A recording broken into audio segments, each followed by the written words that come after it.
तो जैसे कि हम सभी लोगों ने लास्ट एपिसोड में देखा कि लिंग ने यांग चेंग को फाइट के लिए चैलेंज किया था, जिसे यांग चेंग ने एक्सेप्ट कर लिया था। फिर लिंग ने यांग चेंग पर फुल पावर से अटैक किया था, लेकिन यांग चेंग को उससे कुछ भी नहीं हुआ था और आखिर में लिंग यांग चेंग की बेइज्जती कर रहा था। तो फिर अब हम लिंग को देखते हैं जो यांग चेंग की और भी बेइज्जती करते हुए कहता है, यांग चेंग तुम और तुम्हारे फादर मेरे लिए फैमिली के द्वारा उठाए गए दो कुत्ते हो। ये सुनते यांग चेंग गुस्सा हो जाता है और अपनी बात को एक्टिवेट कर लेता है। फिर कहता है कि इसे और एक बार कहकर दिखाओ। तो अब लिंग कहता है कि यांग चेंग तुम इसे एक्सेप्ट कर लेना चाहिए कि तुम कुत्ते हो, क्योंकि तुम अभी भी मार्शल आर्टिस्ट के सेकंड लेवल पर ही हो। तो अब यांग चेंग कहता है, कमीने तुम्हारी इतनी हिम्मत कि तुम मेरी इंसल्ट करो, लगता है कि तुम मरना चाहते हो। फिर यांग चेंग फॉलिंग स्टार पंच से लिंग पर अटैक करने के लिए आगे बढ़ जाता है। यह देखकर लिंग हैरानी से कहता है, तुम तो मार्शल आर्टिस्ट के 5th लेवल पर हो। तब यांग चेंग का अटैक लिंग को जोरदार हिट होता है, जिसकी वजह से वो इंजर्ड हो जाता है। यह देखकर चेन हाई परेशान हो जाते हैं। तब यांग चेंग लिंग के पास आकर कहता है, यह अटैक खाने के बाद तुम मुझसे इतना डरोगे कि तुमको रात को भी मेरे सपने आएंगे।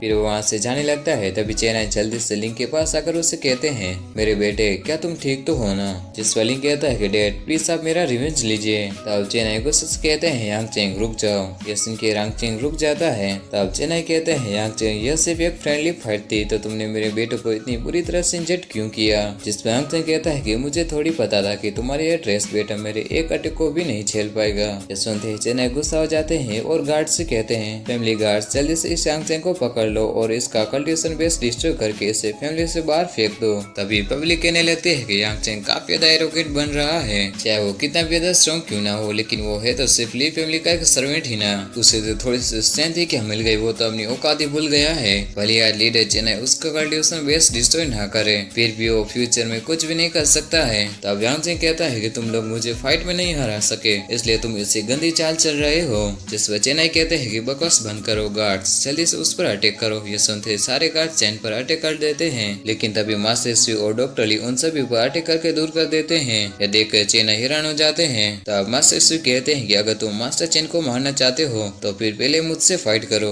इस पर चेन्नई कहते हैं कि मास्टर स्वी डॉक्टर ली इसका क्या मतलब है। तब डॉक्टर ली कहते हैं कि अगर कोई मिस्टर चेन को छोटी सी खराबी पहुंचाने की हिम्मत करता है तो फिर उसे इंपीरियल डॉक्टर यानी कि मेरा सामना करना होगा। जिस पर मास्टर स्वी भी कहते हैं, अगर कोई मास्टर चेन को छूने की भी हिम्मत करता है तो फिर वे मेरे एल्केमी एसोसिएशंस का दुश्मन बन जाएगा। जैसे उनके कुछ एल्डर्स कहते हैं कि डॉक्टर ली और मास्टर स्वी यांग चेंग को प्रोटेक्ट करने के लिए अपनी पावर्स का इस्तेमाल कर रहे हैं। ऐसा लगता है यांग चेंग की उन दोनों से अच्छी फ्रेंडशिप है। अब यह सब हैंडल करना ली फैमिली के लिए मुश्किल होगा। हम गलत थे, यांग चेंग के पास तो बड़े बड़े पावर हाउस है। तभी चेन्नई उन दोनों को रिस्पेक्ट देकर कहते हैं, यांग चेंग हमारी फैमिली का एक सर्वेंट है और यह हमारी फैमिली का मामला है। यह सुन के मास्टर स्वी अपनी पावर्स को एक्टिवेट करते हुए कहते हैं, अगर तुम मिस्टर चेन को नुकसान पहुंचाना चाहते हो तो फिर तुम इसे आजमा सकते हो। तब डॉक्टर ली भी कहते हैं, क्या तुम चाहते हो कि तुम्हारी ली फैमिली को इंपीरियल कैपिटल से निकाल दिया जाए। यह सुन के चेन्नई सोचने लगते हैं कि यह सच है कि वो दोनों मेरी फैमिली को खत्म कर सकते हैं। तब यहाँ पर ली फैमिली के दो एल्डर्स आकर कहते हैं, फैमिली हेड हमारी फैमिली के लिए जो अच्छा हो वो हमें करना चाहिए। और आज मास्टर स्वी और डॉक्टर ली अपने पीछे की पावर्स को यूज करने में बिल्कुल भी हिचकिचा नहीं रहे हैं और वे सीरियस भी लग रहे हैं, इसलिए हमें उनके खिलाफ नहीं जाना चाहिए। जिस पर चेन्नई को न चाहते हुए भी उनकी बात को मानना पड़ता है, क्योंकि उन दोनों की बात सही थी। तब वो गुस्सा हो जाते हैं, लेकिन अपने गुस्से को शांत करके वहाँ से जाते हुए कहते हैं, जो हो गया सो हो गया, हम इस मामले को यहीं पर रफा दफा करते हैं। यह सुनकर यांग चेंग कहता है कि अगर ऐसा है तो mister chain hi please competition का रिजल्ट अनाउंस कीजिए।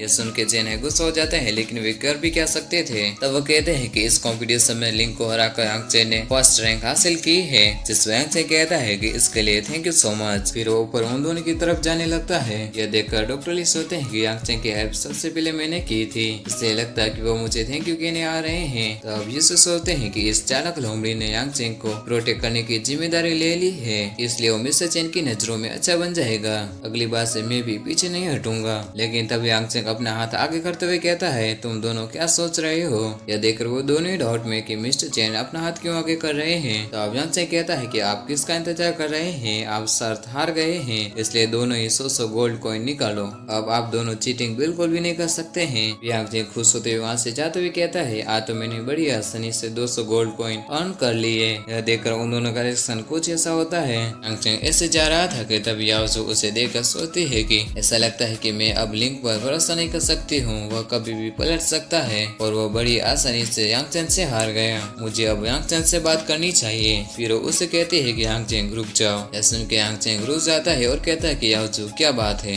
तब याजू एक ब्यूटीफुल स्टाइल में कहती है, यांगचेंग मुझे इस फाइट के बाद एहसास हुआ कि मेरे अंदर तुम्हारे लिए अभी भी फीलिंग्स है, तो क्या हम दोनों फिर से एक हो सकते हैं। यह सुनकर यांगचेंग कहता है कि तुम्हारे अंदर फीलिंग्स है लेकिन मेरे अंदर बिल्कुल भी फीलिंग्स नहीं है, इसलिए यहाँ से दफा हो जाओ। तब युवई उसका पैर पकड़ लेती है और कहती है, मैंने तुम्हारे साथ किया वो गलत था, लेकिन प्लीज मुझे माफ कर दो, हम दोनों फिर से एक हो जाते हैं। जिस पर यांगचेंग उसको दूर करके कहता है कि मुझे तुम्हारे में कोई भी इंटरेस्ट नहीं है, इसलिए प्लीज मुझसे दूर रहो। फिर वो वहाँ से चला जाता है। यह देखकर याजू को खुद पर ही गुस्सा आने लगता है और इसके साथ ये एपिसोड यहीं पे खत्म हो जाता है।